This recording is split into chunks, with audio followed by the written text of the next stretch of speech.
kami sadar bahwa musim pasti selalu berganti. Tidak selamanya hidup adalah air mata.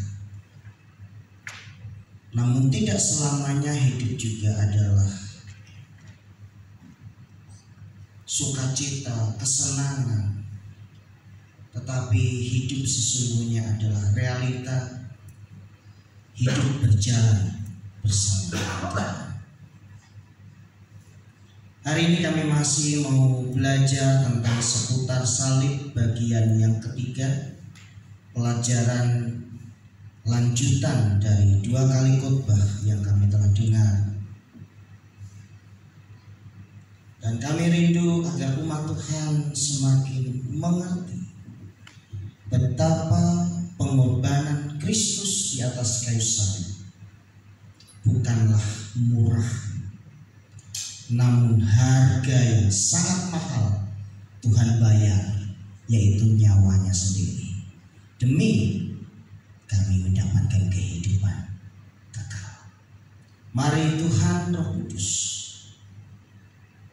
pimpin kami semua, sehingga baik hamba-Mu yang sampaikan firman-Mu ataupun umat Tuhan yang mendengarkan sabda-Mu, kami semua ada dalam tuntunan Roh Kudus.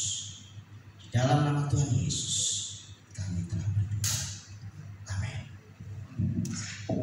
Silakan duduk kembali para pelayan.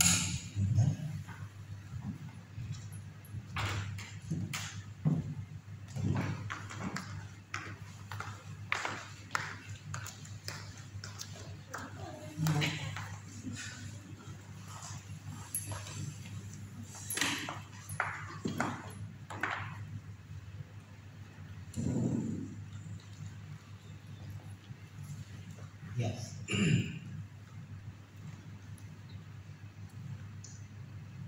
Bapak Ibu dikasih Tuhan, saya masih akan melanjutkan seputar salib bagian yang ketiga.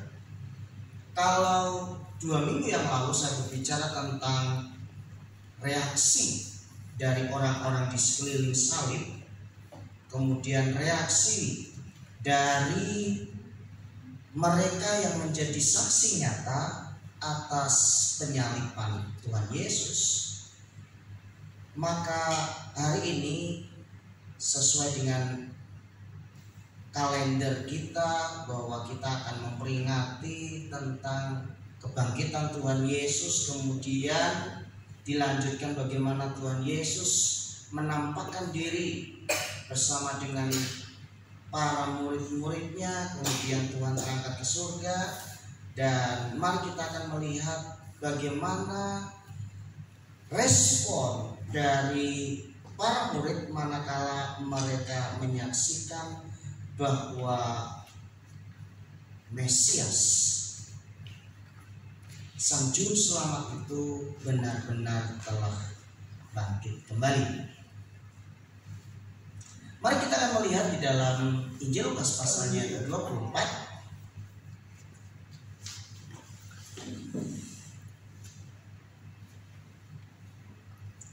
Injil Lukas pasal yang ke-24, mulai ayat yang pertama.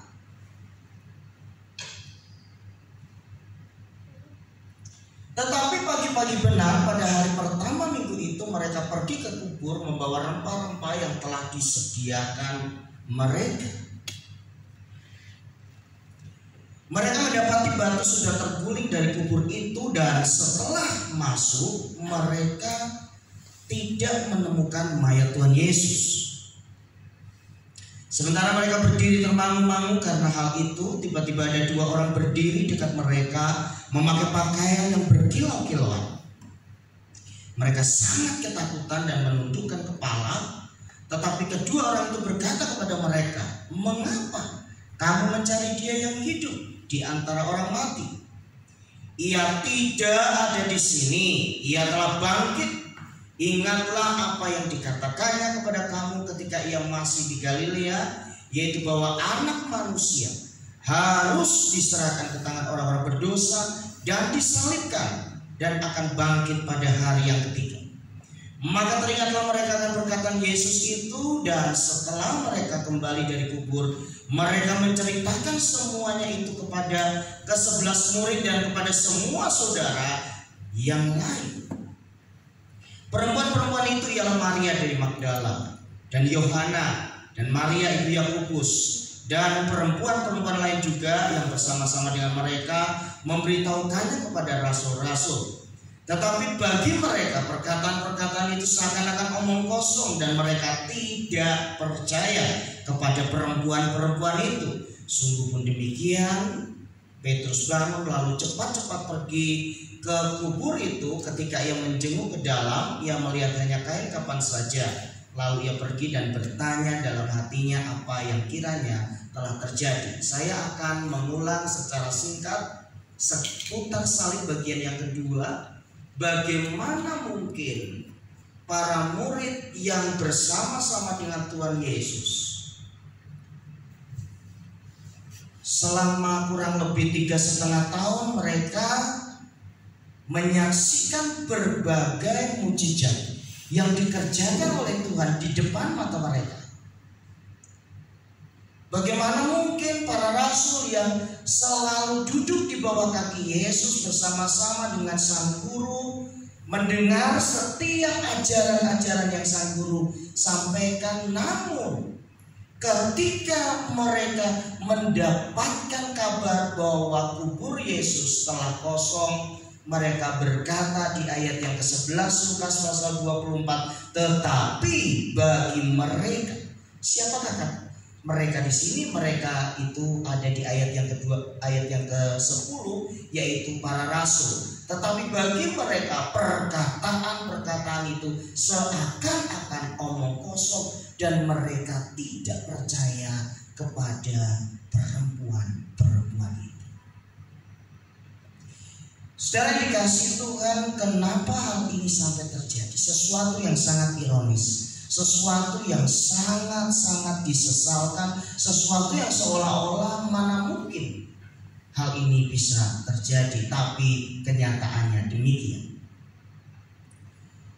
Bapak Ibu dikasih Tuhan, bahwa kenapa para murid, para rasul, mereka yang selalu bersama-sama dengan Yesus, seolah-olah mereka benar-benar lupa dengan pesan yang disampaikan oleh sang guru sebelum Tuhan Yesus disalibkan, bahwa nanti ketika Tuhan Yesus mati, hari yang ketiga maka Tuhan akan bangkit.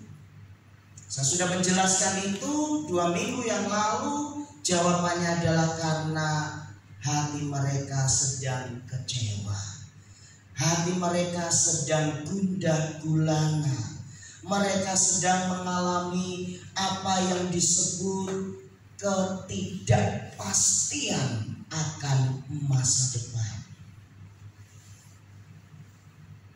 Bapak Ibu dikasih Tuhan, saya tidak akan berlama-lama untuk mengulangi bagian yang kedua, namun saya akan menyampaikan inti dari pesan bahwa kecewa itu wajar. Sama-sama katakan, kecewa itu wajar. 1, 2, 3. Kecewa itu wajar. Tapi menjadi tidak wajar jika kita terus hidup dalam kekecewaan. Nah, para murid memang kecewa karena mereka berharap untuk senantiasa bersama-sama dengan sang guru. Para pengikut Tuhan Yesus kecewa karena mereka berharap Yesuslah yang akan menjadi Mesias buat mereka, yang akan membebaskan mereka dari penjajah pada waktu itu. Namun kenyataannya Tuhan Yesus justru mati di atas kayu. Namun rencana Tuhan tetap jalan sekalipun para murid dalam kekecewaan. Hari ini saya akan melanjutkan bagian yang ketiga, bagaimana Tuhan menyatakan dirinya secara khusus kepada 2 pengikutnya, yang benar-benar dalam keadaan galau tingkat dewa, ya, dalam keadaan sangat-sangat kecewa. Nah, Bapak Ibu yang dikasih Tuhan, kabar sukacita seputar salib bagian yang ketiga, bahwa Tuhan hadir di saat tidak seorang pun datang kepada kita. Amin. Mari kita akan melihat masih pada pasal yang ke-24 Injil Lukas. Kita akan melanjutkannya pada ayat yang ke-13 dan selanjutnya. Lembaga Alkitab Indonesia memberikan judul perikop Yesus menampakkan diri di jalan ke Emmaus, ayat yang ke-13. Pada hari itu juga. Jadi yang dimaksud pada hari itu juga adalah pada hari di mana para murid sedang mengalami kegoncangan karena mereka mendapat berita bahwa kubur Yesus kosong, ya, hari di mana Tuhan Yesus bangkit dari kematian. Pada hari itu juga 2 orang dari murid-murid Yesus pergi ke sebuah kampung bernama Emmaus yang terletak kira-kira 7 mil jauhnya dari Yerusalem. Ini menarik.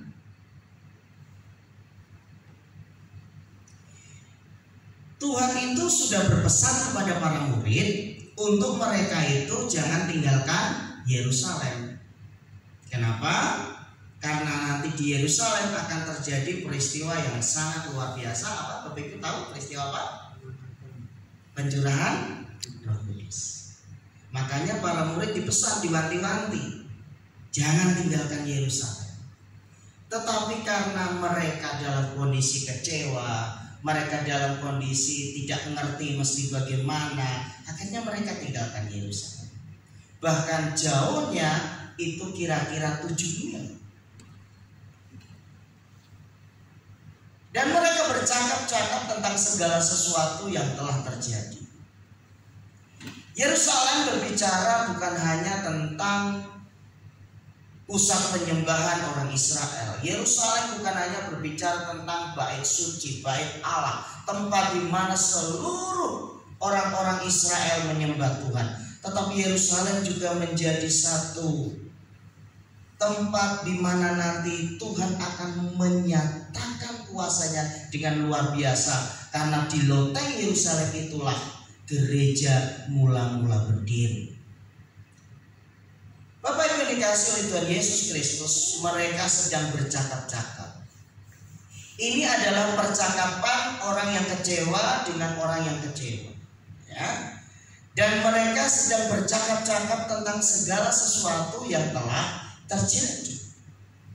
Ketika mereka sedang bercakap-cakap dan bertukar pikiran, datanglah Yesus sendiri mendekati mereka, lalu berjalan bersama-sama dengan mereka. Ini menarik Bapak Ibu dikasih Tuhan. Jadi mereka sedang galau, mereka sedang kecewa, mereka sedang mengalami kesedihan yang luar biasa karena sang guru, figur yang mereka sangat damba-dambakan, idola mereka mati, mereka benar-benar sedih. Nah, orang itu datang kepada mereka, jalan bersama dengan mereka. Tapi yang menarik di ayat yang ke-16, tapi Lukas tuliskan di situ, tetapi apa Bapak Ibu? Ada sesuatu yang menghalangi mata mereka sehingga mereka tidak dapat mengenal Dia. Ini menarik. Tetapi ada sesuatu yang menghalangi mata mereka sehingga mereka tidak dapat mengenal Dia. Sesuatu apakah itu? Bukankah Tuhan Yesus sudah sering didengar suaranya? Bukankah Tuhan Yesus sudah sering dilihat wajahnya? sesuatu apakah yang menghalangi mata kedua murid Tuhan Yesus ini sehingga mereka tidak mengenal Dia? Saya akan menjelaskan kemudian. Kita lanjut dulu. Yesus berkata kepada mereka, apakah yang kamu percakapkan sementara kamu berjalan? Bapak Ibu dikasih Tuhan, ini pertanyaan yang sangat menarik untuk kita renungkan. Tuhan Yesus berkata kepada dua muridnya ini,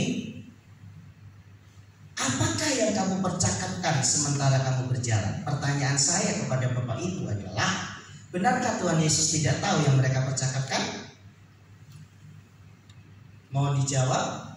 Benarkah Tuhan Yesus tidak tahu apa yang mereka percakapkan? Jelas tahu. Bukan hanya Tuhan tahu karena Tuhan Maha tahu, tetapi kalau Bapak Ibu tadi membaca di ayat sebelumnya, ayat yang ke-15, Yesus sendiri mendekati mereka, berjalan bersama-sama dengan mereka. Artinya adalah Yesus tahu apa yang mereka sedang percakapkan. Tetapi kenapa Tuhan Yesus bertanya, apakah yang kamu percakapkan sementara kamu berjalan?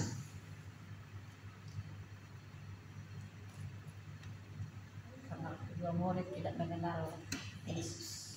Karena kedua murid ada di sisi mereka. tidak mendengar karena Yesus ada di sisi mereka.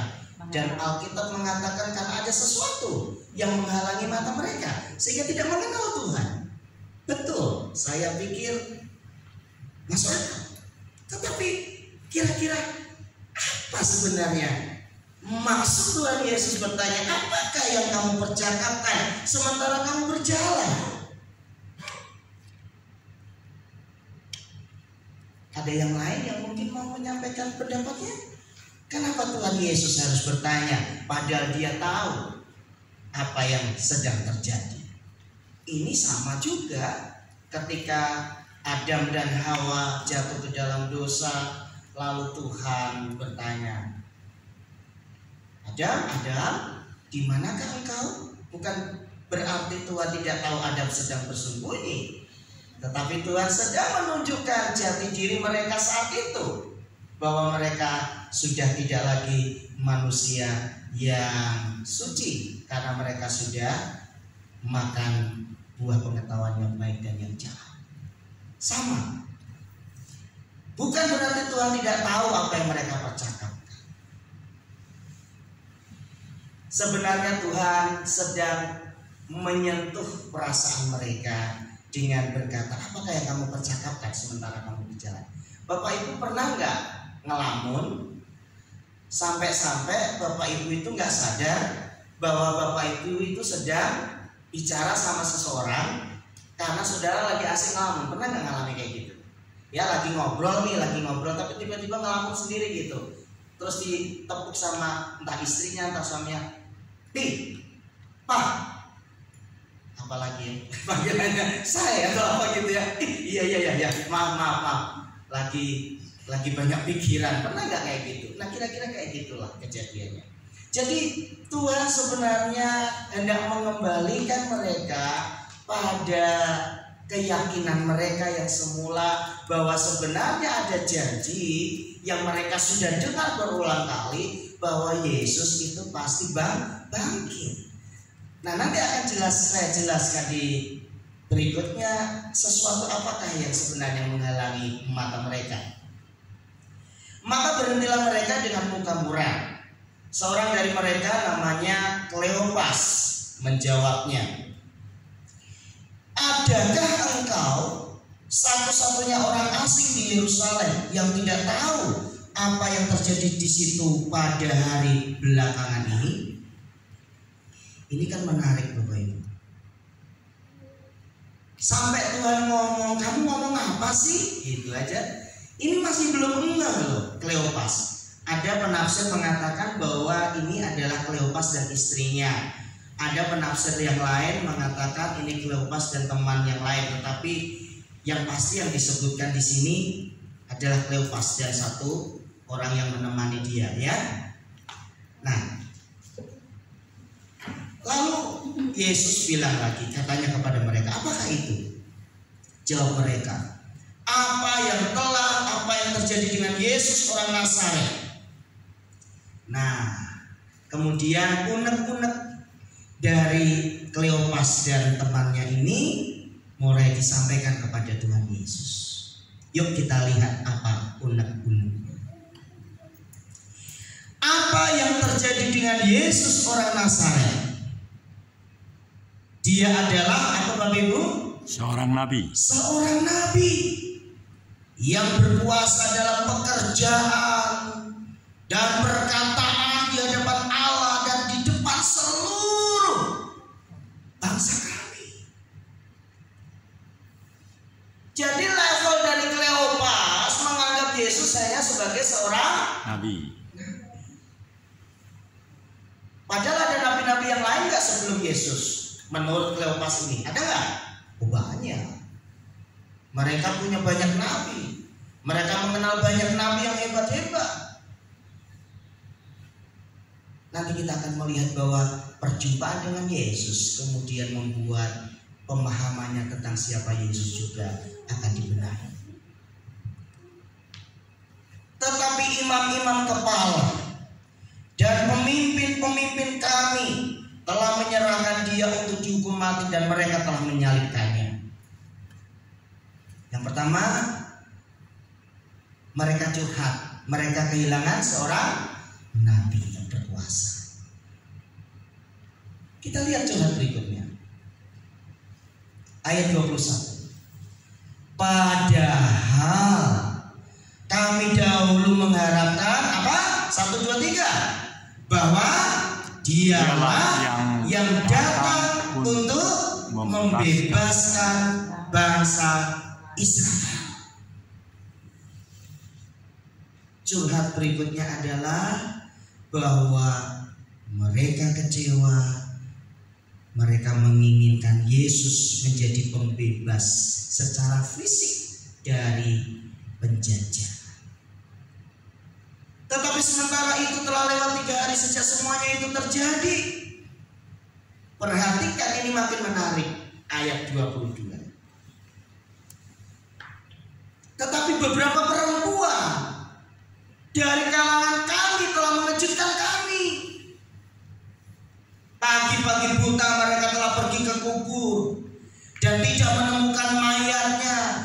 Lalu mereka datang dengan berita bahwa telah kelihatan kepada mereka malaikat-malaikat yang mengatakan bahwa ia hidup. Dan beberapa teman kami telah pergi ke kubur itu dan mendapati bahwa memang benar yang dikatakan perempuan-perempuan itu, tetapi dia tidak mereka lihat. Saya mau bertanya, ketika mereka dengar berita itu, Kleopas dan temannya ini percaya nggak dengan berita itu, Bapak Ibu? Saya ulangi, ketika mereka mendengar berita itu, mereka percaya nggak dengan berita itu? Tidak percaya. Tidak percaya. Kalau mereka percaya, mereka tidak mungkin meninggalkan Yerusalem. Tetapi mereka justru pergi menjauh dari Yerusalem. Jadi mereka curhat. Ya. Curhatnya bahwa mereka kehilangan seorang nabi yang hebat. Mereka kehilangan seorang pemimpin yang mereka rindukan membebaskan mereka. Kemudian yang ketiga, curhat bahwa mereka seolah-olah sedang dapat berita hoax, seolah-olah sedang mendapat berita yang tidak mereka yakini kebenarannya, bahwa benar-benar Yesus itu bangkit. Menarik sekali Bapak Ibu yang dikasih Tuhan. Pertama kali Tuhan Yesus datang bukan kepada Petrus. Pertama kali Tuhan Yesus datang bukan kepada ke-12 murid yang lain. Setelah Tuhan Yesus menampakkan diri kepada perempuan-perempuan itu, Tuhan Yesus justru menampakkan diri kepada 2 orang ini, yaitu Kleopas dan temannya.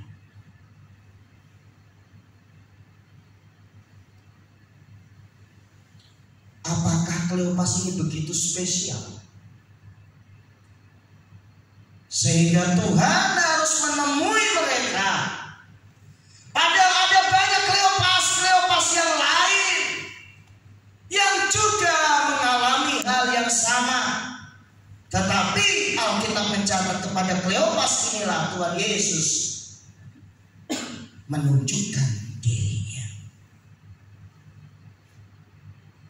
Nanti kita akan melihat jawabannya.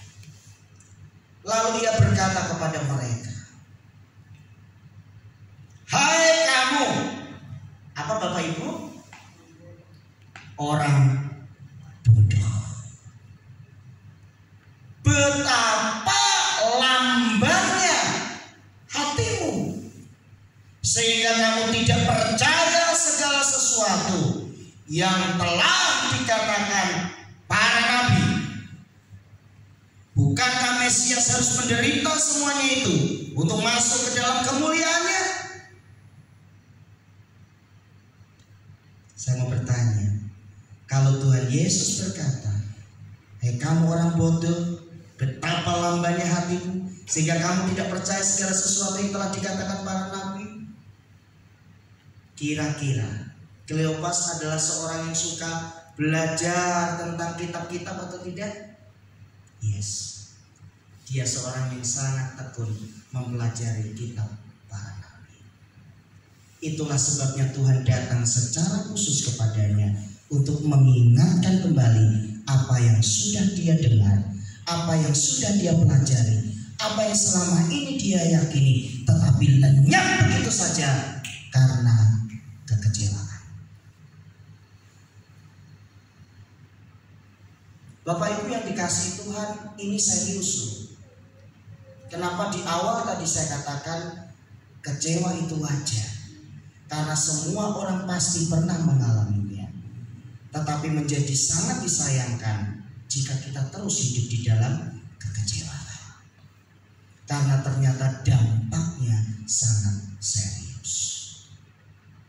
Sekelas para rasul, karena kekecewaan, dia kemudian tidak lagi mengingat pesan penting dari sang guru bahwa Yesus akan bangkit pada hari yang ketiga.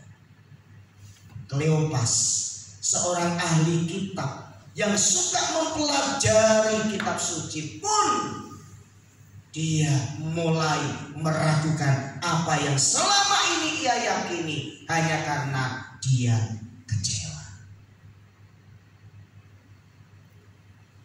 Saya mau kita semua bangkit berdiri karena ini sangat penting. Yuk kita bangkit berdiri. Kita baca ayat yang ke-27 karena ini inti dari kisah ini. Ayat 27 kita baca sama-sama. 3, 2, 1. Lalu ia menjelaskan kepada mereka apa yang tertulis tentang dia dalam seluruh kitab suci, mulai dari kitab-kitab Musa dan segala kitab nabi-nabi. Terima kasih, silakan duduk. Saya mau bertanya, kalau Kleopas adalah seorang yang bukan suka belajar, untuk apa Tuhan menjelaskan dengan rinci seluruh kitab suci, mulai dari kitab-kitab Musa sampai segala kitab nabi-nabi? Artinya adalah Kleopas bukan murid kacang-kacang. Kleopas seorang yang sangat tahu